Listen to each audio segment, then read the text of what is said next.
So thanks for coming, everybody. So my name is William George. I'm a researcher working for the Kleros cooperative. So Kleros, if you're not familiar, is a decentralized dispute resolution platform. I'll talk a bit about that today.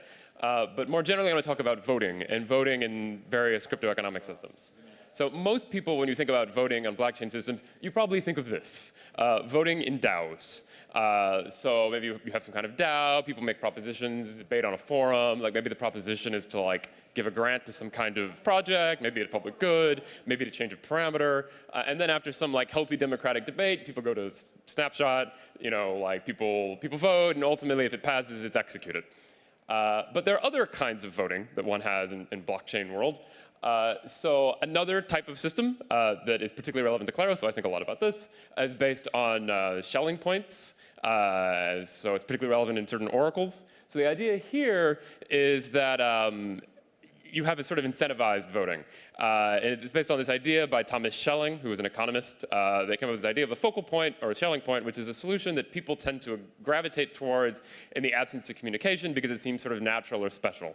And an adapted version of the thought experiment he liked to talk about is that if you wanted to meet someone in Paris on a given day, but you didn't know what time and where, well, what would you do? Well, you'd probably go stand under the Eiffel Tower at noon with the idea that, well, the Eiffel Tower is like a distinguished place, and noon is kind of a distinguished time. So I'm going to go there, just kind of expecting the other person to also go there because it kind of stands out. And then the idea of a Schelling point oracle is that you can like ask people a question. Well, so Kleros is it's a Schelling point oracle-based system, and then the idea here is that people can have like different kinds of contracts where they have like some kind of agreement. Maybe like that agreement could lead to a dispute, and then if there's some kind of disagreement between participants that like a system needs to resolve, you have a subjective question about like who was right in like maybe a dispute between a freelancer and a small business owner. You can randomly draw a handful of crowdsourced participants, and then you ask them the question, and you incentivize them so that the answer is the Schelling point. You say, okay, who was right in this dispute between Alice and Bob, the freelancer and the small business owner? And they're incentivized to agree with how the other people vote, or at least how the other people vote after like a potential possibility of appeals. We have an appeal process in Kleros, but don't worry about that. So they are incentivized to think, like, how will the broader community act? Like, if other people are thinking about this case, what will they think? And I try to think about that too. And then the idea is that the true answer should be a Schelling point, because you think other people came to the same true answer as you want to agree with them, so you all vote for that. Okay, so those are two kinds of sort of voting schema. Like, how are they different and how are they similar? I mean, you're voting in both cases. But like a first key point, that's like fundamental point between these two kinds of voting like situations, is the incentives for the participants are completely different. For the DAO voting, you vote because you care.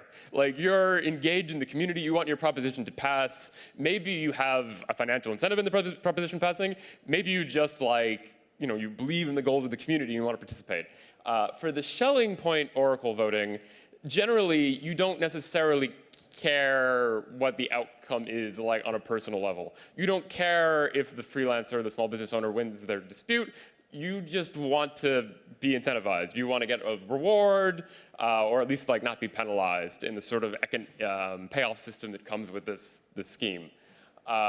So note that this kind of question between kind of governance voting because you care, kind of like voting in national elections, versus this kind of like task voting, which is maybe more akin to like voting on like Amazon Mechanical Turk or something. This is not unique to blockchains. There are people that have done a lot of research on this in social choice theory and peer prediction and like these existing academic fields. And in my talk, I'm going to draw on some of those ideas, but there's some like unique things in blockchains that one wants to keep in mind. We have like sort of our own kind of attack profiles for how we want our systems to be resistant to the kinds of attacks that exist in cryptoeconomic systems. So there's like a blockchain twist on some of the existing work people have done. Okay, and note that there's what might initially look like a third kind of voting, where if you have a consensus algorithm and or like a miner or a validator, at some point, there might be two blocks that appear at the same height. And you have the question of like, okay, which fork should I mine upon? And that is a kind of vote. You have to pick one. And if you think about it, like this actually has the same structure as the Schelling oracle that Kleros uses, in that you want to be on the one that everyone agrees upon.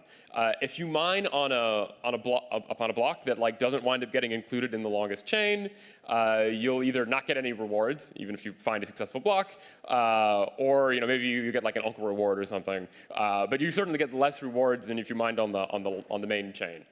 So again, you have this like voting where you don't necessarily care which fork wins, but you want to agree. And notice that in both situations, DAOs and Schelling point voting, sometimes you have multiple choices. You don't have like a nice clean binary choice. In your DAO, maybe you have like different projects people are proposing to fund project A, project B, project C. You can only fund one of them. You have a limited budget. Maybe somebody proposed like a troll like proposition as like troll option along with the others. This is like give all the money to Bob. Bob's an attacker. Maybe on a Schelling point oracle, you can use Kleros, for example, as kind of like a decentralized social media platform content moderation system, where you ask our jurors, okay, like somebody posts like an abusive message, how should they be penalized? Maybe they should be penalized by suspending them for a day or a week or 3 days. Or maybe they were fine and you shouldn't take any action at all. So you have these like nuanced choices that aren't binary, and you have to like pick between several options. And in both cases, you run into classical problems with how voting systems work, and particularly how like naive voting systems work. So if you think about the like simplest voting system, the one that like probably you're the most familiar with, that has like the longest history in human history, that's plurality voting system, or first past the post. And here the idea is that I'm just going to ask everybody what their first choice is, even if there are multiple options. I'm going to count how many votes each option gets, and whoever gets the most votes, they win. Even if they don't have a majority. And this is a problem in both kinds of voting for slightly different reasons. In DAO voting, well, maybe like, there's like one weird choice that gets like a plurality of votes, but isn't representative of the broader community, but it gets through anyway because the other votes are fragmented between similar outcomes. In Schelling point voting, maybe, we have notions of 51% attack resistance in cryptoeconomics that are relevant here too. Identity systems and blockchains are hard. Maybe like an individual can control multiple votes. And if the honest participants are fragmented between, again, similar options, that lowers the bar for 51% attack resistance. So that like an attacker that has, like 25% or something of the votes, like no longer has to have 50% of the votes to get their vote through. They just have to beat the fragmented other choices. So you don't really want to use this as a voting system. You want to do something better. So social choice theorists that have thought over decades and centuries about voting systems typically have the solution of asking people who vote for more information than just a single choice. And one thing you can ask them to do is provide a ranked ballot. So here the idea is that, okay, I have these 4 choices. Voters, please rank 1 to 4. And then the voter here is like, okay, the pink angel's the best. The yellow angel's cool. The green angel's okay. Devil, last. There are various ways that you can put this together and to produce a collective outcome. So the actual mechanism for determining the winner is not super relevant to my talk, but I just give a couple examples to give you a sense of how this could work. What you should really kind of take away from the next couple of examples is the kinds of information that the voters are providing to the system. But one thing you can do is you can use what's called the Borda system, where each vote gets a certain number of points for how high they rank the choice. So if I give an option my first choice, it gets 3 points. If I give an option my second choice, it gets 2 points. Third choice, it gets 1 point. And if I put the option last, it doesn't get any points. And then you count the number of points each option has, and the option with the most points wins. Another thing you can do is called instant runoff. Australian parliamentary elections use this. And here the idea is that you simulate a series of runoffs. Again, you have a ranked ballot. People rank options 1 to n, n being the number of choices. And then the idea is that the option with the most the option with the least first choice votes gets eliminated. That's the pink angel in this example. And the second choices of all the people who voted for the pink angel get reassigned to their second choice. So then you keep doing this. You eliminate the option with the least first choice votes each time until you eventually only have like a head-to-head battle between two options, and then the winning option has to at least be preferred to sort of the next best option on a majority of ballots. But there are other kinds of information that the voters can provide. There's a system called approval voting where you just like say, okay, this option's okay, this option's not okay, this option's okay. But you don't provide like discretion or distinction between the options you think are okay. It's like okay or not okay. And then typically you take the option with the highest percentage of vote approval as the winner. There's another option called jugement majoritaire. It was like innovated by some like majority judgment by some like French researchers sort of in the last few years. Where here like it's still not a ranking. You say okay, you can have like different classifications for how you give for what you rate options. You can say, oh, this is great, this is awful, this is mediocre, this is okay. But you can give multiple options the same ranking. Like everybody can be great or everybody can be awful. So it's not the same thing as like ranking 1 to n. But again, you're giving sort of the system more information. And one thing that voting theorists have realized historically is that all voting systems are flawed. There's no perfect voting system. So there's this famous theorem of arrows from the 50s that any ranked choice voting system has strategic voting. There are situations where people will be incentivized to vote tactically. Strictly speaking, this theorem is only for the ranked choice system, so it doesn't apply to approval voting or majority judgment, but they have their own strategic voting. Like it's just different. And subsequently, voting theorists, once they're like, okay, no perfect voting system, they've spent the ensuing decades trying to like look at trade-offs between different kinds of voting systems. It's like, okay, every voting system has a problem, but like, what problems am I willing to accept in order to have other good properties? You know, like I want to have like property A, like maybe I want to make sure that if I like participate and vote for something that I like, you know, it's not going like that. My extra presence of my vote isn't going to cause it to lose, but that's going to like, you know, by accepting that, I have to accept some other weird property that, you know, like there's going to be some other pathology that comes along with that. And there's this like series of trade-offs where you're like, okay, I'm willing to accept these negative properties in exchange for these good properties. And then for like crypto, and generally if you're designing a voting system, you have to ask yourself, okay, like what do I care about? If I'm designing a DAO governance voting system, or if I'm designing a Schelling oracle, like what trade-offs are important to me? So just to give you a couple of quick examples of things that one might think about. In the Schelling oracles, you care a lot about lazy voting and disincentivizing lazy voting. And this gets back to this idea that the individuals don't care about the outcome of the case, like intrinsically. So like, maybe, you know, if they can get the same reward by like voting randomly or not putting in effort, they would want to do that. So you have to make sure that the incentive system that sort of is like being imposed on your participants is strong enough to make them actually review the case, to actually spend effort and think about the case. And so there are different kinds of lazy strategies. Like every voting system has a lazy strategy because you can always vote randomly. But some have other lazy strategies. For example, in approval voting, maybe your lazy strategy is just to click, I approve everything, everything's great. And maybe everything is great, or maybe not. And there's like an interesting sort of parallel of this to back to the consensus algorithms. So if you like squint as a metaphor, if you think of like being in a naive proof of stake algorithm where you can like validate on multiple chains, there's like no penalty for trying to, in the case of a fork and having multiple blocks at the same height, trying to validate apart from each block. You know, you're not spending extra electricity to mine on both blocks as opposed to just one because it's proof of stake. Then you just mine on everything. So you're kind of in the situation of the approval voter that's like, approve of everything. And this is the nothing at stake problem. And the solution that the Ethereum Foundation and people who have like designed better proof of stake algorithms has been to prevent you from doing this.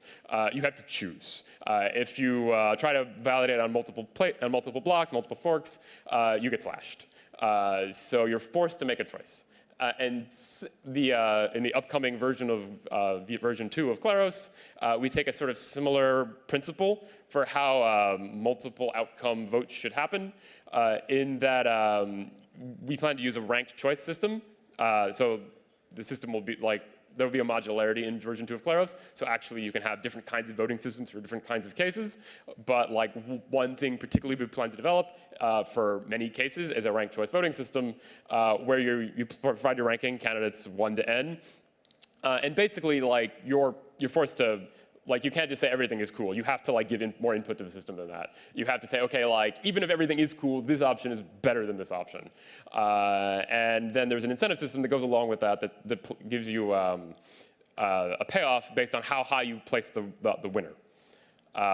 So back just briefly to the approval system lazy strategy. Like you could design an incentive system that will go along with approval voting that would disincentivize this.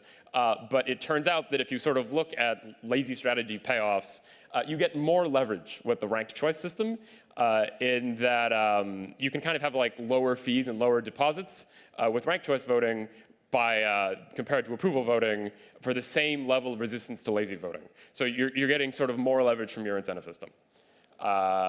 So note that in DAO voting, there are kind of lazy behavior too, even if it's not quite the same. And that if you're being lazy in a DAO voting, you're probably just not going to vote. You know, like maybe there are tons of propositions on the forum, like reading all those arguments, I don't have the energy for that. So you don't vote. And it turns out that a lot of DAOs have pretty low turnout.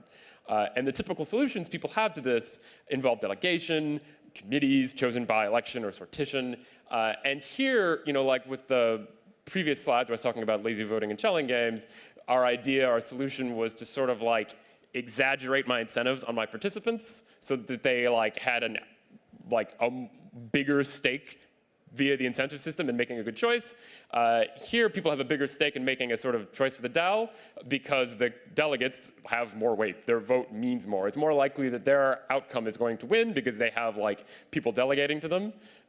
So if I care about the solution, like the outcome of the proposal on the DAO, you know, maybe if I only had one vote, like it's like it's not, you know, my vote's not gonna make a difference. But if 100 people have delegated to me, I'm gonna put in the effort. I'm going to like really think about the proposition. Another kind of vein of things people think about in blockchain voting to try to innovate on making better voting systems is around having voting systems where people can express strength of preference. So for example, in commitment voting, people can offer to lock up or can accept to lock up funds if their proposal wins. And this is a way of expressing that, yeah, I really care about this thing, so their votes should get more weight. Another voting system which people are very enthusiastic about, I couldn't have a presentation like this without mentioning it, is quadratic voting, where here the idea is that you have some number of credits and you can give them to different outcomes. It's kind of like the board account from before. But now the number of votes that translates into for the different outcomes is the square root of the number of credits you give it. So you can give all of your credits to one candidate and that candidate would get 10 votes. Or, you know, you can split the credits more evenly, 36 votes here, 36 votes there, and you sort of get, in practice, more votes. So there's this trade-off that you as a voter have between caring a whole lot about one thing versus being like, oh, like there are a lot of good options. You know, I like don't want to dilute my weight. So I'm going to like accept that like even though I care about this like really like this one thing a little better, I'd rather have a voice in more options. But this sort of illustrates what I just said. And note that in Kleros and in many Schelling point oracles, typically there's only one outcome that will be executed. If I create a contract, you know, I'm the freelancer and the small business owner, or I am on the decentralized social media platform, there are coded into the smart contract, there's going to be like, okay, if the jurors rule 0, this will happen. I also get a refund. If the jurors rule 1, I'll split the money between Alice and Bob. If the jurors rule 2, like Bob will get the payment, and you know the freelancer will be paid. And if the jurors rule 3, then I'll give like my freelancer in this decentralized, like freelancing dispute an extra week. And only one of those things is going to be chosen. Whereas in the DAO votes, it's more natural to have multiple outcomes being applied at the same time. Maybe you have a budget and you want to fund multiple goods, public goods, multiple investments, and you can fund more than one, you just can't fund all of them. Maybe I'm electing a legislature and I'm picking different people, and I have like lots of people, but not everybody's going to be elected, but like dozens or hundreds of people will be elected. So in the quadratic voting, you'll notice that like it doesn't really make sense to have this strength of preference trade-off if only one thing is going to win. I think that by giving all of my credits to the yellow angel, the white yellow angel is going to win. Well, that was my first choice. I'm just going to give them all of my credits. Whereas in like a Schelling point system, you can imagine still applying quadratic voting, even though like this like trade-off between like strength of preference and wanting to have a voice over lots of options doesn't make sense anymore because like a lot of options aren't going to be selected. But now instead of thinking of this as like strength of preference, you can imagine using quadratic voting in a Schelling point oracle as like an expression of certainty. If I'm really sure that the yellow angel is the right answer, I might give it all of my credits. And this could make sense even only if the one answer is chosen. But then again, you have to make sure that whatever incentive system you use that goes along with this resists lazy voting strategies. Note, just as an aside, in quadratic voting, and there's a you need civil resistance. If someone has multiple votes, they can sort of manipulate their credit votes between their different votes to give themselves more weight and kind of a manipulated weight compared to people who only have one vote. So it's really important to make sure that each participant only has one vote. And a solution to this to make sure that like your different voters or individual human beings is to use a civil resistant proof of personhood tool, for example, like proof of humanity. This is a curated list where if people can submit themselves as a unique human being, and then if that's challenged, that leads to a dispute over whether you're eligible to be on the list, whether there's a duplicate of you, for example, already on the list. And those disputes are handled, again, by Kleros. But then you can use this to enable like better voting systems. Voting systems like quadratic voting where you need to have civil resistance. And there are other voting systems which I don't have time to discuss, things from peer prediction, that would also sort of need the same tools. And then just as one final point, so I said in the version 2 of Kleros, we're planning to have a modular system where you can have different kinds of voting for different kinds of cases, but particularly good will be these like ranked voting systems. And that's true. However, another thing that we're planning to add to the next version of Kleros is a automatic forking mechanism. This is seen as like a tool to provide 51% attack resistance, where if they're like sufficiently contentious cases that get appealed a sufficiently number of times, maybe there will be a situation where the community wants to fork out an attacker, maybe just fork over an ideological difference. And an important thing to notice is that it's not enough to just like have the system be like, the vote's really close, they got appealed a whole bunch of times and it's like 52-48, maybe there should be a fork. Because in Kleros, the Schelling point oracle, it deals with frequently subjective cases. So the system, like there might be a narrow case that has that's 52-48 support that's just due to reasonable people disagreeing. So you could have a question like on the left here where it's like a subtle question, maybe it's an edge case, maybe it's just poorly defined, and people vote different ways and it looks really close, but it's just close because of sort of natural disagreements. This question is from a famous ogre case that got appealed a whole bunch of times in passing.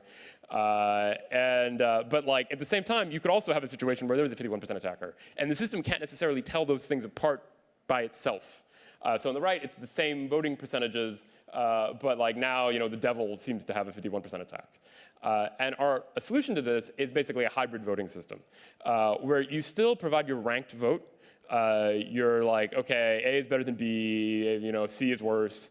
And you need that in order for the system to be able to produce a Schelling point outcome that can, fits within the system that was used in the preceding appeal rounds. But also you provide an approval vote. So if you're in this forking module, you're going to say, okay, I think that A or B would both kind of be acceptable if it comes to it. Or some people might be like, no, only A is acceptable, B is trash. And the rationale for this is that if you're in an edge case where everybody just like is disagreeing for natural reasons, you can approve of everything. You can be like, okay, yeah, like I think A is better, but like everything is fine. There's no attack here. And then there will be no fork. Whereas if you think that one of the options is an attack, then you don't approve of that, and you can potentially wind up on a fork. So like, what's interesting about this is that like when you get to this stage where you're at the, like you've drawn in the whole community and you're debating about whether or not there should be a fork, it is kind of both a Schelling oracle vote and a governance vote. It's about, like, there's a question of what the future of the community is going to be. So you kind of have two voting systems for these, like, two goals. Okay, so just to wrap up, we saw that, like, there's this fundamental distinction between these kinds of different voting situations about where voters' incentives come from. And this leads to shared goals and also some differences. So like different things you want to keep in mind. So, and I hope that whether you're designing a DAO, like voting mechanism, or a Schelling point oracle, when looking and thinking about these sort of differences, like this sort of comparison can illuminate like things within your own point of view. Okay, so thank you.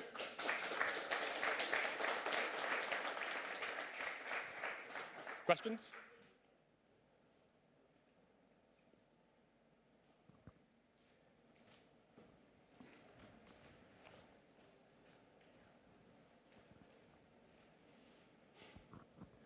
Thank you. I was wondering because, like, you were speaking about the DAO voting, but like it's very different from Kleros because on DAOs people tend to vote for their own reward, whereas on Kleros most of the disputes have like a right solution. Like there is a determinate, like something that objectively is the good answer. Yeah. So what are your thoughts on that? Like, is there a different voting system that you need, or? Yeah. So like, like that may have been a point that I should have like more emphasized, that you think of Kleros as having a distinct true answer versus like like sort of personal preferences. That's true. So like that's something that's worth highlighting. So like according to what I was trying to go at with the like themes of the talk is that like you have a lot of common challenges. You still want to avoid vote splitting. It's still probably a bad idea to use plurality. But if you're, like what beyond that, what the requirements are can be subtle. And basically the answer is yes, you need like slightly different priorities in your voting system. So like my argument was like, well, like in order to disincentivize lazy voting, which is like more of a problem with DAOs, or more of a problem with Schelling oracles than with DAOs, because people are voting for their preferences with DAOs, so they're not necessarily incentivized to be lazy. You need like something that, like in a voting incentive system that better leverages the economics to get people to exert effort. And then there's this like argument that ranked voting is better in this circumstance. Whereas if you're on a DAO, like maybe like an approval vote is like more appropriate. Thank you.